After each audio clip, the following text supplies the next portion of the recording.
lagi? Ya, sudah.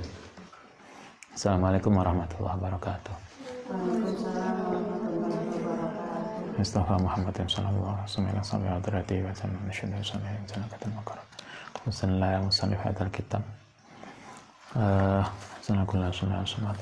Sallallahu abana ummatina wa jaddina wa jaddina sallallahu. Lillahi ta'ala lahumul fatihah.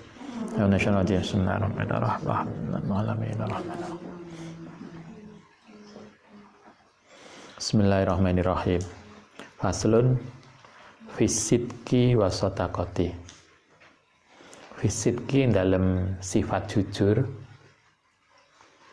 wa shadaqati dan persahabatan. Shadiq, teman, persahabatan.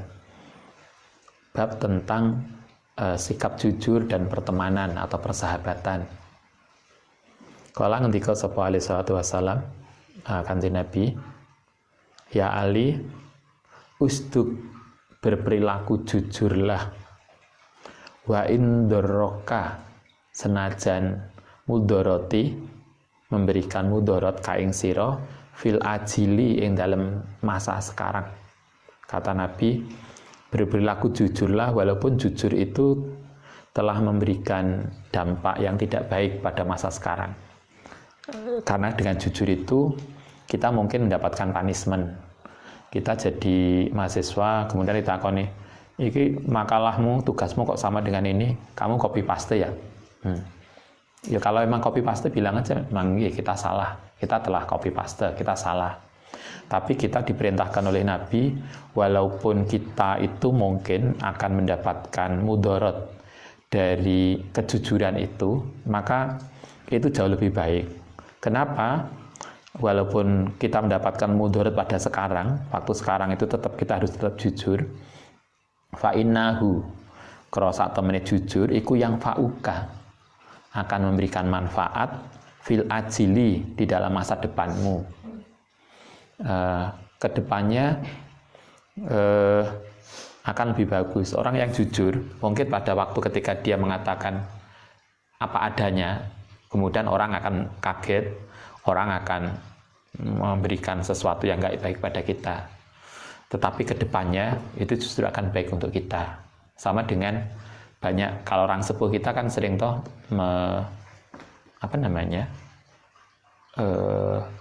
menganalogikan jujur itu kayak minum obat. Jadi minum obat itu mungkin pahit, kita nggak suka. Sekarang pahit, kita nggak suka, tapi kan baik untuk ke depan kita. Kemudian kita menjadi sehat. Jujur itu juga begitu. Mungkin sekarang dengan jujur itu kita dimarahi orang.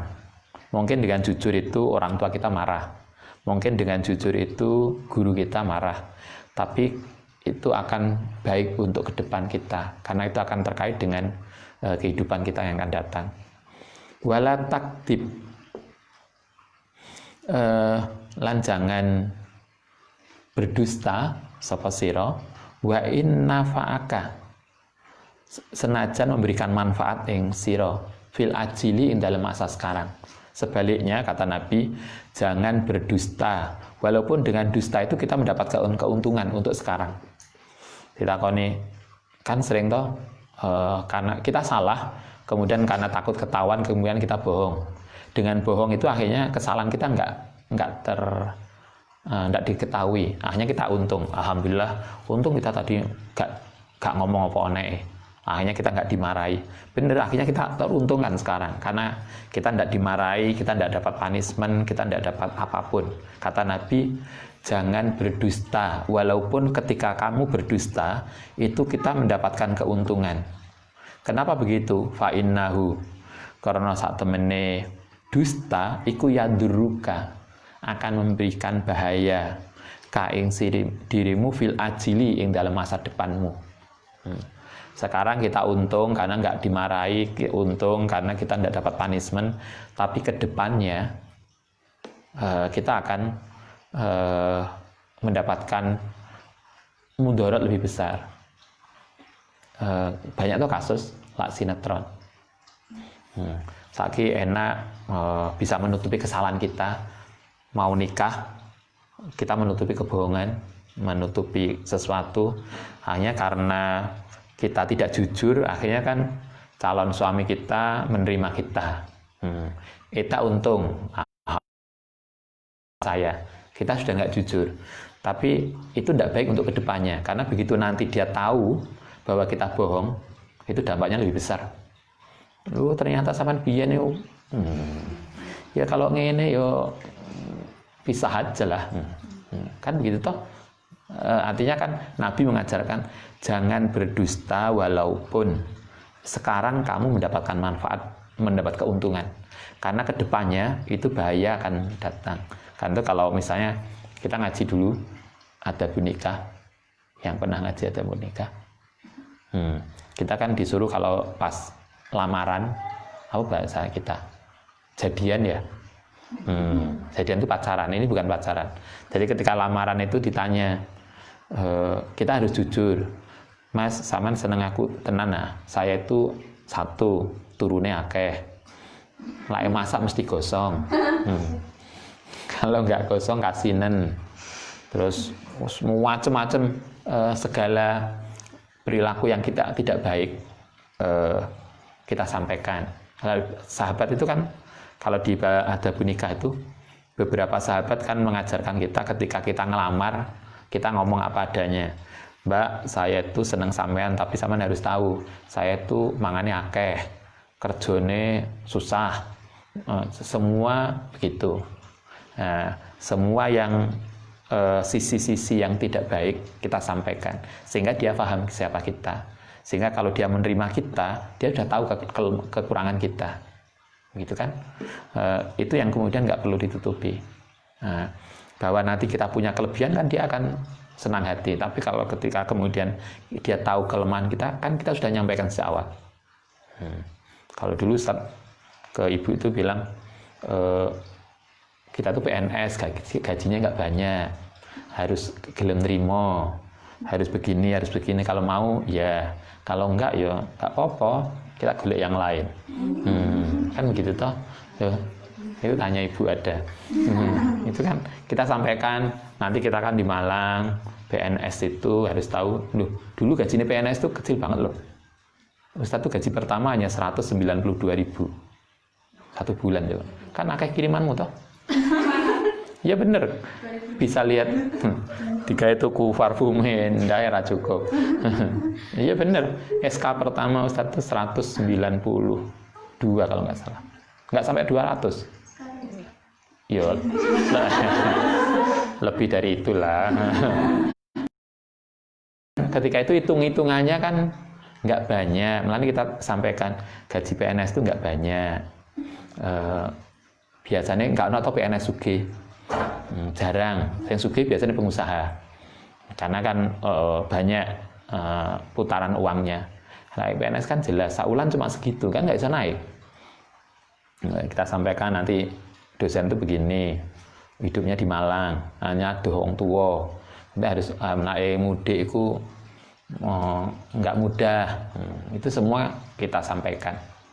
Nah, dulu ketika pertama sowan abai calon morotuo, kita sampaikan kita nanti tidak akan di Banyuwangi, kita di Malang. Itu penting tak saya makan, kan sering toh ketika lamaran itu gak jelas, akhirnya bisa nikah bingung, iki nang omah kono apa omah kene. Akhirnya kan muncul ada orang kasus cerai gara-gara bingung menentukan rumah sana atau rumah sini, karena sejak awal tidak dibicarakan di mana ke depannya. Itu harus disampaikan sejak awal. Kalau dulu nanti kita tidak di sini loh, kita nanti saya sudah PNS di Malang, jadi kita akan hidup di Malang, itu aduh loh. Semua harus disampaikan sejak awal sehingga orang tua tahu calon mantune itu kaya apa to uripe. Calon istri juga tahu nanti kalau mau itu ini loh yang harus dihadapi. Kanjeng Nabi mengajarkan jujurlah, walaupun mungkin pada masa sekarang kita akan mendapatkan mudorot atau sesuatu yang nggak baik dari kejujuran kita, tapi kedepannya itu akan lebih baik untuk kita. Sebaliknya jangan bohong, walaupun kita mungkin akan mendapatkan manfaat, mendapatkan keuntungan dari bohong itu, tapi kedepannya ada bahaya yang lebih besar. Karena sekali bohong, orang akan terus berbohong untuk menutupi kebohongan yang pertama. Gitu kan? Ngoyo ngaku aja nang kampus. Begitu masuk kampus pertama ngaku anak wong sugih.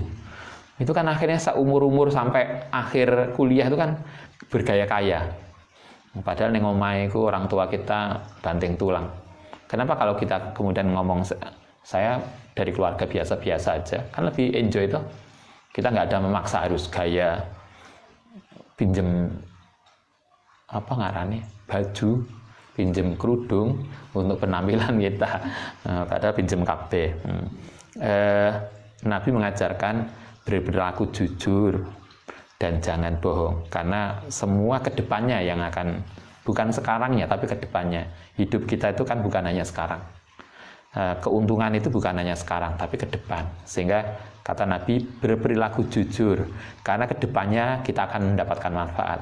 Jangan bohong karena kedepannya kita akan mendapatkan bencana.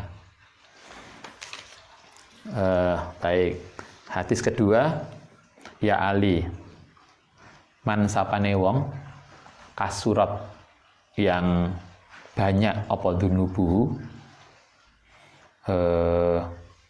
dosane man dhahaba mongko ilang apa bahauhu kecerdasane man.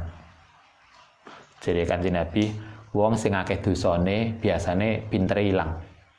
Bahak itu cerdas. Bahaudin layak pengen duwe anak dadi wong pinter dijenengno Bahak. Bahak itu pinter mananya. Bisa akil juga pinter. Hadik itu juga pinter. Bahasa Arabnya banyak varian-variannya. Nah, kita orang tua kan pengen tuh dia anak pinter. Salah satu adalah Bahak. Kata Nabi, siapa yang banyak dosa, insya Allah kecerdasannya akan berkurang. Semakin banyak dosanya, semakin berkurang. Kalau ini terkait dengan, kalau kita paham ya, kalau kita dalam Islam itu kecerdasan itu tidak hanya terkait dengan akal, logika, tapi juga dengan hati.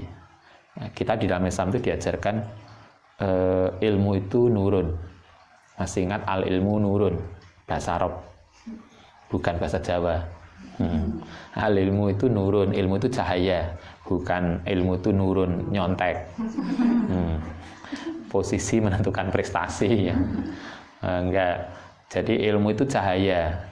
Karena ilmu itu cahaya, maka itulah kenapa kemudian kita menjadi paham ketika kita mau belajar, ketika kita mau ngaji, ketika kita mau melakukan sesuatu yang terkait dengan keilmuan, kita disuruh wudhu dalam keadaan suci.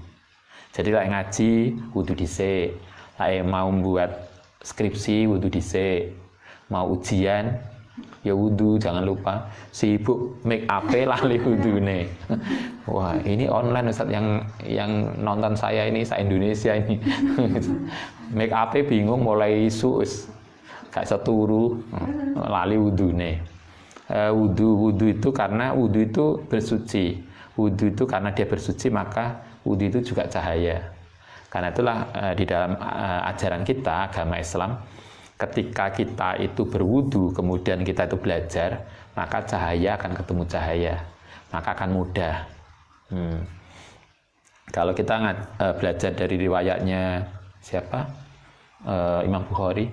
Imam Bukhari itu terkenal dengan hadisnya Sahih Bukhari yang 4 jilid itu. Luar biasa beliau adalah ketika beliau menuliskan hadis di dalam bukunya itu, beliau tidak pernah menulis tanpa wudu dan sholat. Jadi lah mau nulis hadis, beliau wudhu dulu kemudian sholat sunnah. Setelah itu baru mulai nulis hadisnya. Karena itulah Anda bisa lihat salah satu kitab yang luar biasa. Jarang tuh kitab yang kemudian buku karangan orang yang kemudian dijadikan literatur segitu banyaknya orang dengan waktu yang luar biasa. Di barat juga banyak buku-buku yang dijadikan literatur. Tapi Anda bisa lihat paling dikutip orang kan hanya setahun, 2 tahun, 3 tahun selesai. Begitu muncul teori baru kan dia hilang. Coba kalau dalam kitab-kitab Islam itu sampai bukan hanya puluhan tahun, abad. Kenapa mereka begitu? Karena ketika nulis itu bukan hanya mengandalkan logika, tapi juga kejenian hati. Saya kira Anda ingat beberapa riwayat ulama-ulama sepuh dulu kalau nulis kitab riyadoe kuat. Jadi mulai kitab-kitab klasik Islam, walaupun mungkin kitabnya biasa sederhana, tapi kan tetap dikaji oleh banyak orang. Karena ketika nulis itu riyadoe tirakatnya luar biasa. Beberapa riwayat kan menyebutkan ada seorang ulama sepuh yang nulis kitab setelah riyadoh kuat luar biasa riyadoh, begitu kitab selesai kemudian diikat dengan tali, kemudian dimasukkan ke laut. Dia bilang, ya Allah, kalau kitab ini akan manfaat, maka semoga ketika dia masukkan laut itu beberapa lama dia tidak akan momot, tidak akan rusak. Tapi kalau nanti tidak manfaat, buat rusak aja ini. Coba lagi kita skripsi kita, ya Allah, mari diketik, ya Allah kalau skripsi saya ini manfaat ya Allah, langsung dikum ning jero jeding, belum sampai sedino momot. Nah, itulah bedanya beliau. Artinya mereka itu pinter tidak hanya logika, tapi juga karena kekuatan hati. Bahak itu bukan hanya pinter logika, tapi kekuatan hati. Karena dalam kita ilmu itu cahaya. Karena cahaya, maka kita disarankan untuk wudhu, untuk bersuci ketika kita belajar. Nah, yang sering Ustaz sampaikan juga, karena ilmu itu cahaya, maka masuknya itu ke hati, bukan di pikiran. Jadi masuknya ilmu itu dari Allah ke hati. Nah, karena kita paham hati itu adalah komando tubuh kita. Masih ingat tuh hadisnya, fa'in soluhat jasadu kulluh. Kata Nabi, di dalam diri kita itu ada segumpal darah yang kalau dia baik, seluruh perilakunya baik. Kalau dia tidak baik, perilaku tubuhnya juga nggak baik. Nah, apa itu hati? Nah, karena ilmu itu cahaya, dia masuk di dalam hati. Nah, karena dia masuk di dalam hati, karena hati itu adalah pusat komando, maka ilmu itu kemudian meniscayakan perubahan sikap dan perilaku. Sehingga kita dalam Islam kemudian diajarkan orang itu semakin tambah ilmunya akan semakin baik perilakunya. Kalau orang tambah ilmunya, tambah banyak ngajinya, perilakunya nggak semakin baik, berarti ada yang perlu kita tanyakan ulang di dalam ilmu kita. Karena perilaku kita itu semakin berubah menjadi baik, karena ilmu itu dari cahaya Tuhan, maka ilmu itu akan mengajak kita untuk semakin dekat dengan Tuhan. Semakin tambah ilmunya, maka dia akan semakin baik perilakunya dan semakin dekat dengan Allah SWT. Karena itulah kemudian Al-Quran mengatakan innama yakhsha min ibadil ulama. Orang yang paling takut khusyuk kepada Allah adalah para akademisi, orang ulama, orang yang berilmu. Kenapa orang yang berilmu itu orang yang paling dekat dan takut pada Allah? Karena ilmunya telah membuat dia semakin dekat pada Allah. Itu beda dengan konsepsi mungkin di tempat lain. Kalau di tempat lain kan ilmu itu kognisi, ilmu itu sekedar pemahaman, sehingga yang penting kita paham dan kemudian tidak meniscayakan perubahan sikap dan perilaku. Karena itulah kemudian muncul tuh kasus orang yang korupsi justru orang yang ngerti hukum. Kenapa mereka semakin ngerti hukum semakin korupsi? Itu karena ilmunya kemudian tidak meniscayakan perubahan sikap dan perilaku. Kalau di dalam Islam tidak begitu. Karena itulah karena ilmu itu cahaya dan masuk ke dalam hati, maka ketika hati ini kemudian tertutupi oleh dosa, kasurat dunubuhu, dosanya banyak, maka hati menjadi hitam. Ketika hati menjadi hitam, maka ilmu kita tidak makin bertambah, tidak mudah untuk bertambah. Sehingga kemudian Nabi mengatakan, siapa yang banyak dosanya, maka kecerdasannya akan semakin berkurang. Karena hati sebagai tempat masuknya cahaya ilmu, itu menjadi kelam karena dosa. Masih ingat dulu ngaji Mukhtasar Ihya, ketika orang itu berdosa, maka itu akan membuat titik hitam di dalam hati. Jadi hati itu kayak cermin. Kalau dia kena dosa, maka cermin itu akan ada satu titik hitam, sama dengan cermin itu lama-lama menjadi gelap. Nah, ketika menjadi gelap, maka cermin itu menjadi tidak terang kembali. Nah, bagaimana cermin itu bisa menjadi terang? Dengan istighfar dan taubat. Nah, dosa itu akan membuat hitam hati kita. Karena hitam, maka kemudian cahaya ilmu yang diberikan Allah itu tidak akan bisa masuk di dalam hati kita. Sehingga kemudian kecerdasan yang mestinya bertambah menjadi berkurang. Nah, itu sehingga kalau dalam Islam ilmu itu bukan sekedar belajar. Ilmu bukan sekedar kognisi, tapi ilmu itu adalah pemahaman yang kemudian meniscayakan sikap, perubahan sikap dan perilaku. Lah orang Jawa kan nenek pinter dan bener. Paham ya, pinter dan bener. Pinter itu belum tentu bener. Karena itu kita diajarkan untuk bukan hanya pinter tapi juga bener. Pinter dan bener itulah, kalau di dalam Islam itulah ilmu, alim. Kita lanjutkan. Ya Ali, alaika bisidqil hadisi. Alaika ngetepono sira bisidqil hadisi, dengan ucapan yang jujur. Jadi kita diajarkan oleh Nabi, berbicaralah yang jujur, sidqil hadis. Kedua, wahifdil hadis, menjaga ucapan, gak kakean ngomong. Boleh ngomong, tapi memang itu penting untuk kita sampaikan. Jaga, masih ingat kemarin orang yang hafidul lisan, itu adalah salah satu orang yang dirindukan oleh surga, yang al-jannatu mustaqotun, yang sering saya sampaikan tuh hadis di mana itu, di Durratun Nasihin ada hadis itu, bahwa surga itu merindukan 4 orang. Pertama adalah taliul Quran, orang yang biasa membaca Quran. Karena itulah kita kemudian sering menyampaikan, tolong para santri kita jangan lupa membaca Quran. Kalau iso sehari 1 juz, gak iso 1 juz, yo setengah juz lah. Gak iso setengah juz, yo seperempat. Gak iso seperempat, yo piro biasanya? Selembar itu maksudnya bolak-balik, bukan kene tok. Masa lembar kok kene tok. Paling enggak selembar lah. Jadi usahakan sehari itu ngaji, ada ngajinya. Jangan pernah berpikir kita itu tidak bisa ngaji Quran karena sibuk. Sesibuk apapun, marilah kita ngaji Quran. Jangan lupa itu.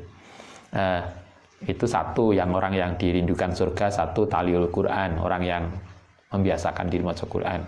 Yang kedua adalah hafidul lisan, orang yang menjaga ucapan. Menjaga ucapan itu artinya kita ngontrol ucapan kita itu tidak berlebihan. Atau kalau sekarang menjaga update status. Sekarang kan gak ngomong, meneng yang pojokan, tapi sibuk update status. Maka kan sama, jaga update status kita. Orang yang bisa menjaga update status, semoga kita termasuk orang yang dirindukan surga. Artinya update status itu, status kita nggak bohong, status kita tidak menyebarkan sesuatu yang nggak baik. Hafidul lisan. Yang ketiga adalah mut'imul ji'an, orang yang memberikan makan kepada orang yang lapar. Mut'imul ji'an. Yang keempat adalah as-shaim fi syahri Ramadan, orang yang puasa bulan Ramadan. Kita kemarin udah puasa, kita sudah berusaha untuk ngaji Al-Quran tiap hari. Semoga kita termasuk itu. Syukur nanti bisa melengkapi, menjaga update status kita. Kemudian mut'imul ji'an, kalau Anda punya rezeki, nanti kalau sudah nikah, sudah keluarga, jangan lupa pada orang-orang terdekat yang membutuhkan. Siapa yang kita bantu, silahkan siapa membantu, siapapun boleh dibantu. Tapi Nabi mengajarkan dahulukan kerabat dulu, kerabat dekat, ponaan, misanan, dulur-dulur dicari lah. Nanti Anda sukses, cari dulure. Sapa dulur-dulur sing membutuhkan, dicatat, dibantu. Boleh orang lain, siapapun yang membutuhkan, tapi Nabi mengajarkan dahulukan familimu, karena mereka lah yang dekat dengan kita. Mungkin punya ponaan, anaknya mbak anaknya adik yang kebetulan secara ekonomi mungkin mereka kurang, maka bantulah dia lebih dulu sebelum bantu yang lain. Nah, itu ajaran kita, dahulukan family kita, bantu mereka. Itu mut'imul ji'an. Semoga ketika kita bisa membantu orang lain, kita termasuk orang yang dirindukan oleh surganya Allah. Wahibdil hadis. Yang kedua yang diamanahkan, yang dipesan Nabi, ngomong jujur, menjaga ucapan. Yang ketiga, wahibdil amanati, menjaga amanah, kepercayaan. Kalau kita itu dipercaya amanah itu bukan sekedar mbak aku titip ini ya, aku boyong dhisik, biasanya gitu santri. Wong wis boyong barangnya cek ning kene. Akeh toh, aku titip sak dus iki ya. Nanti kapan saya kembali tak ambil. Enak yang kapan tuh santri ini boyong ternyata udah nikah, udah duwe anak. Suatu ketika wis duwe anak, udah nikah, sudah punya anak, kesini sama ibunya, sama mertuanya. Besok kesini ternyata cik ngambil barang. Barang ini cik pondok. Wah, jane top aja santri. Ditinggal boyong sampai nikah punya anak, itu baru barangnya diambil di kamarnya. Nah, menjaga amanah itu bukan sekedar beres mbak, barangmu tak jogo, bukan itu. Tapi ketika Anda menjabat, jabatan itu kan juga amanah. Andai kan kemudian kita menjadi pejabat, maka kita akan berperilaku sesuai dengan tugas dan kewajiban kita. Gak kemudian ketika menjabat sakarepe dhewe, gak aman. Itu kan artinya gak amanah, gak sesuai dengan tupoksi kita. Wahidul amanah.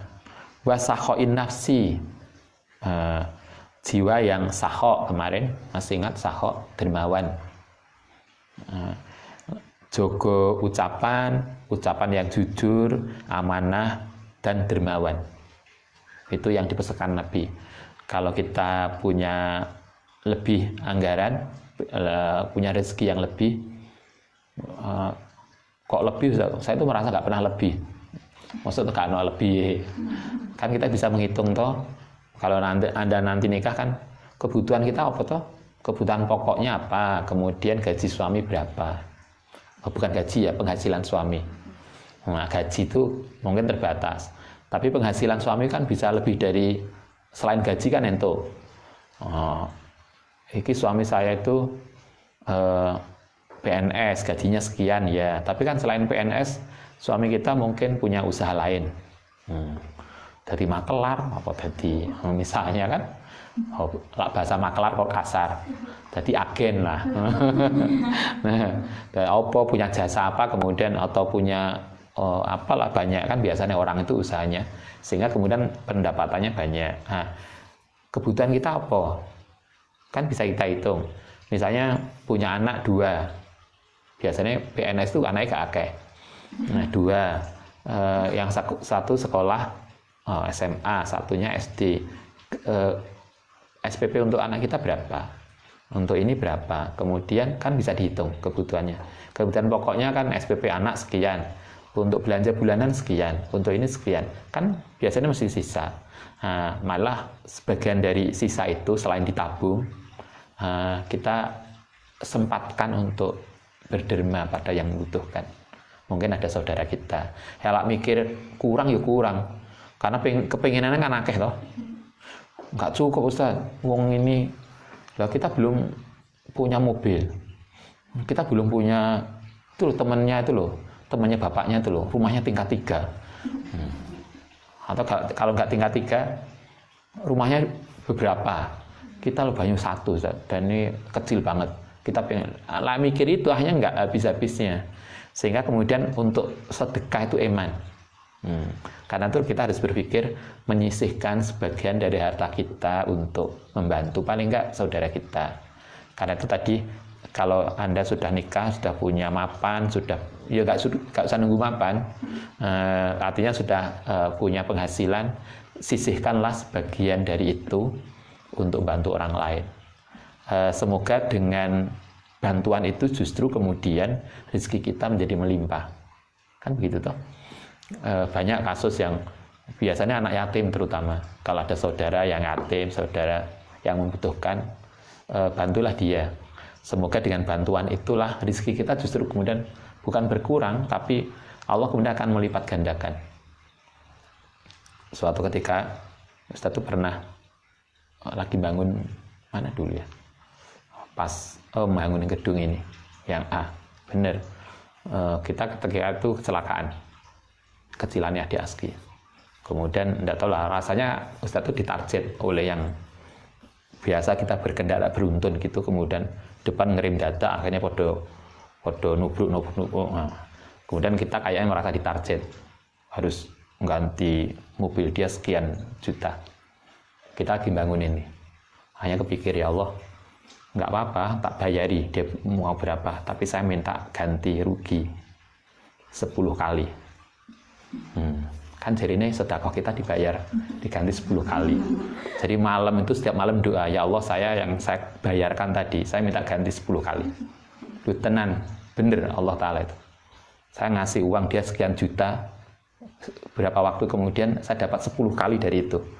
Akhirnya nyesel juga, kok 10 kali, cuman kok nggak minta lebih dari itu. Tapi benar, artinya apapun yang kita keluarkan itu akan tergantikan. Jangan lupa itu sahaul nafsi, sempatkan untuk berbagi dengan yang lain. Itu pesannya Kanjeng Nabi. Wa ifatil badni, lan menjaga dari perut. Ifah itu perilaku menjaga dari sesuatu yang haram dan subhat. Jadi apapun yang kita makan yang masuk ke perut itu dijaga, jangan sampai kemudian yang masuk ke perut kita itu sesuatu yang nggak halal. Marilah kita belajar, pastikan makanan yang masuk pada tubuh kita itu halal. Itu ifatul badni. Kalau Anda nanti jadi istri, maka tidak semua pendapatan suami itu diterima. Maksud saya begini, kita harus tahu pendapatan suami itu halal. Nah, itu maksudnya. Bukan kemudian nggak mau dikasih suami, enggak. Tapi kan ada toh, kalau ini sinetron lagi. Jangan-jangan juga ada realnya. Ada seorang istri itu yang nggak tahu, ditakoni, Mbak, bojone sampeyan bagi apa toh? Mbus yang penting wis mendinono. Itu nggak benar. Jadi sebagai istri Anda harus tahu suami saya itu kerja apa toh? Sehingga kita tahu, oh suami saya itu kerja ini. Sehingga pas sholat duha Anda doakan untuk suami itu jelas. Ya Allah, suami saya itu sekarang lagi kerja keras begini. Semoga diberikan kelancaran. Bukan kok kalau sembuh pokoknya metu ke rumah sekarang nanti pulang. Nanti yang penting bawa uang, enggak begitu. Anda sebagai perempuan, sebagai istri harus tahu, oh suami saya ini, kerjanya ini. Sehingga kita yakin bahwa penghasilan itu halal. Nah, karena kadang yang di sinetron itu kadang ada toh, seorang laki-laki itu pengen sekali membahagiakan istrinya untuk penghasilan besar. Tapi kadang di luaran sana, dia lupa. Karena mungkin nenek koncone sing ngojo-ngojoi atau apa yang kemudian pekerjaannya itu nyerempet yang nggak halal. Maka Anda sebagai istri harus senantiasa mendampingi suami tadi. Jangan sampai kemudian suaminya kepleset. Banyak toh yang ketika suaminya cekal polisi nggak tahu. Ternyata suaminya berbuat sesuatu yang nggak baik di luaran. Nah itu menunjukkan dia sebagai istri nggak benar. Karena dia nggak tahu, suami istri kok nggak tahu pekerjaan suami. Anak mana sing suaminya utang tapi nggak tahu. Nah, itu juga nggak benar. Suaminya ketika utang nggak ngomong istrinya, itu juga nggak benar. Istri dapat uang banyak kok nggak nanya, Mas sampean kok iso bangun rumah kok ndi? Kan mestinya tanya toh. Yang penting kan saya sudah dibangunkan rumah. Enggak. Kita harus tahu. Lai sinetron. Sinetron nenek suaminya cekal polisi. Apa kamu nggak tahu suami itu utang saya sekian puluh juta loh. Nenek toh sinetron begitu. Itu contoh istri yang nggak baik, contoh suami yang nggak baik. Karena dalam suami istri itu mestinya apapun dibicarakan. Ini bank, utang bank, itu kan ketika kita mau utang bank, itu kan sing utang suami, istri kan harus ikut dan tanda tangan. Ketika istri yang utang, suami juga harus tanda tangan. Karena mestinya semua harus paham. Nah, Nabi itu juga mengajarkan begitu. Tidak ada suatu apapun yang kemudian tidak kita bicarakan. Karena nanti kalau ada apa-apa kan risikonya bersama. Itu tugasmu sebagai suami nyari rezeki. Oh iya, tetapi kan istri harus mendampingi, harus tahu. Sehingga istriku ikut mengawal bagaimana rezeki yang kita terima, penghasilan yang kita terima itu halal. Sehingga untuk anak-anak kita. Bukan kok yang penting nerima, enggak.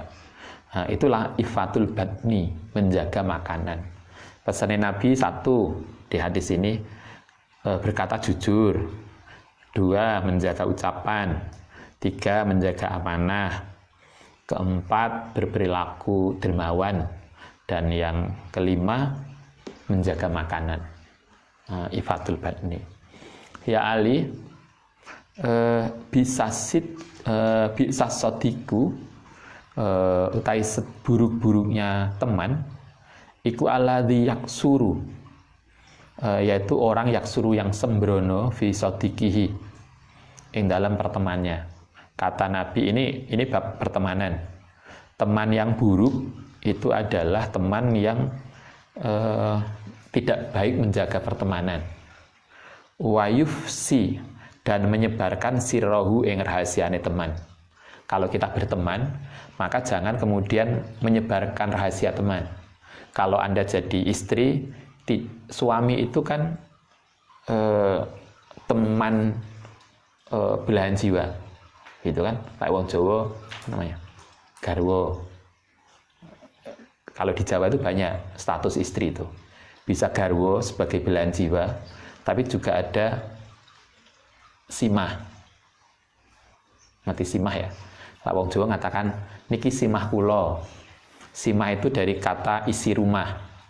Jadi istri itu hanya kayak benda. Jadi di Jawa itu banyak ininya. Oh, bahasa orang Jawa kan ngarani istri bisa niki garwa kula, bisa juga simah kula. Kalau Anda dibilang niki simah kula, berarti Anda itu pajangan, kayak burung, kayak ini isi rumah. Tapi kan ada juga Jawa mengatakan garwo sebagai belahan jiwa. Kalau kita suami istri, kalau Anda suami istri, suami kita adalah belahan jiwa kita, teman dekat kita. Karena itu orang yang baik adalah orang yang tidak menyebarkan rahasia teman dekat.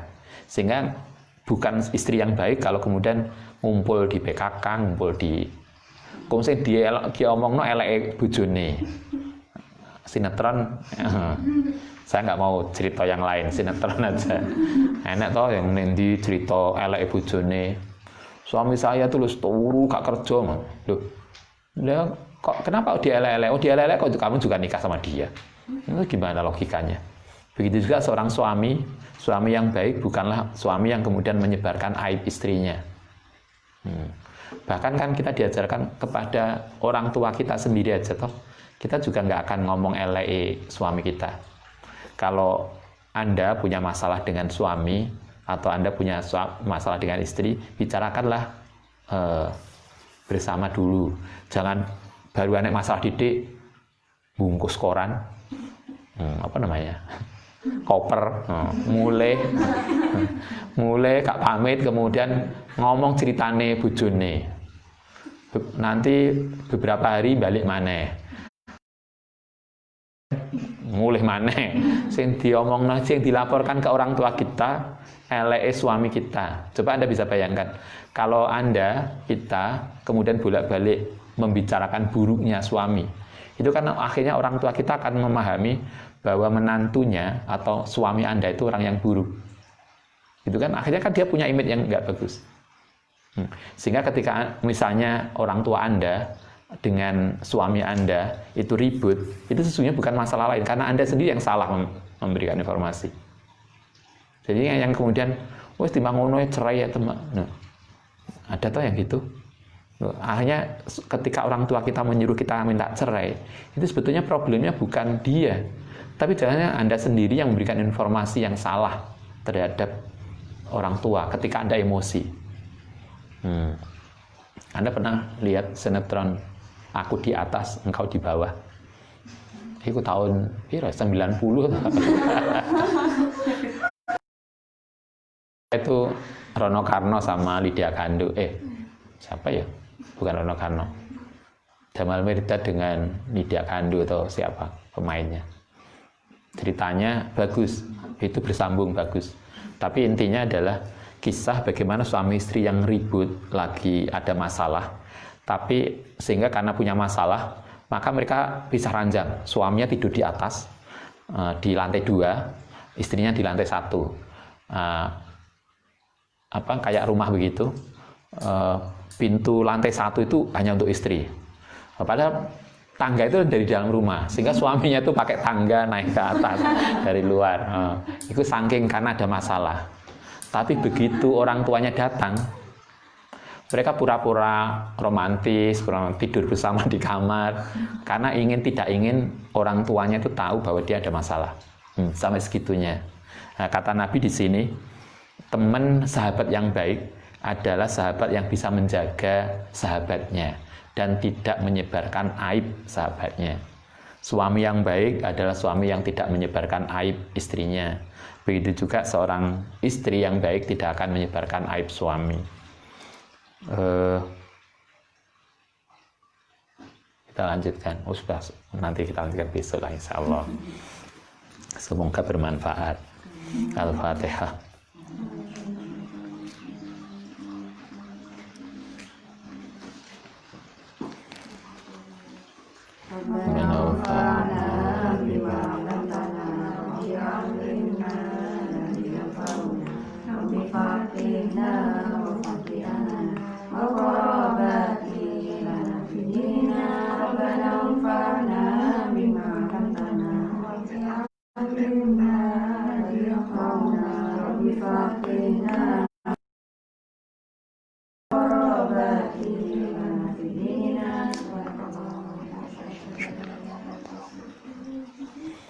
Assalamualaikum warahmatullahi wabarakatuh.